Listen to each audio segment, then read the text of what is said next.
तैयार है। महालक्ष्मी योजना में हिंदुस्तान के सारे गरीब परिवारों की हम लिस्ट बनाएंगे। हर गरीब परिवार में से एक महिला का नाम चुना जाएगा और उस महिला को साल के 1 लाख रुपए, महीने के 8,500 रुपए बैंक अकाउंट में सीधा सरकार। आज 250 रुपए मिलता है, मनरेगा को 400 रुपए कर रहे हैं। क्या पढ़ी हो तुम? ग्रेजुएट हो? नहीं सर, फर्स्ट ईयर में हूँ सर जी। क्या पढ़ रही हो? बीकॉम। तो ग्रेजुएट्स के लिए हम एक योजना ला रहे हैं, पहली नौकरी पक्की। जब तुम ग्रेजुएट करोगी तो ये अधिकार मांग सकोगी, सरकार को आपको देना ही पड़ेगा और 8,500 रुपए महीने के मिलेंगे, साल के 1 लाख रुपए और 1 साल की आपको ट्रेनिंग मिलेगी। बहुत अच्छे। अच्छा लगा?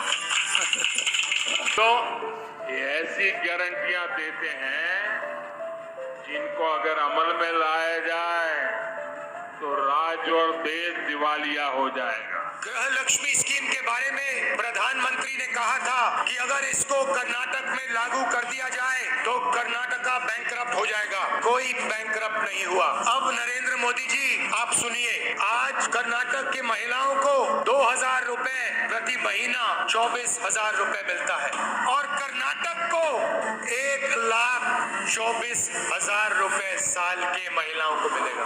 आप सोचिए, हर साल हर महीने 10,500 रुपए खटाखट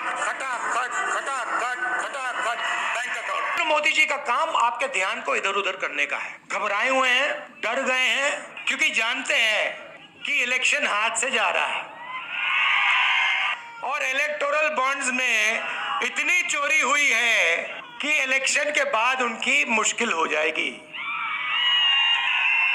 वो जानते हैं कि हिंदुस्तान की जनता बात समझ गई है। वो जानते हैं कि हिंदुस्तान की जनता इस चुनाव में संविधान की रक्षा करने के लिए खड़ी हो गई है और वो जानते हैं कि हिंदुस्तान की जनता समझ गई है कि नरेंद्र मोदी जी अरबपतियों के नेता हैं, गरीबों के नहीं।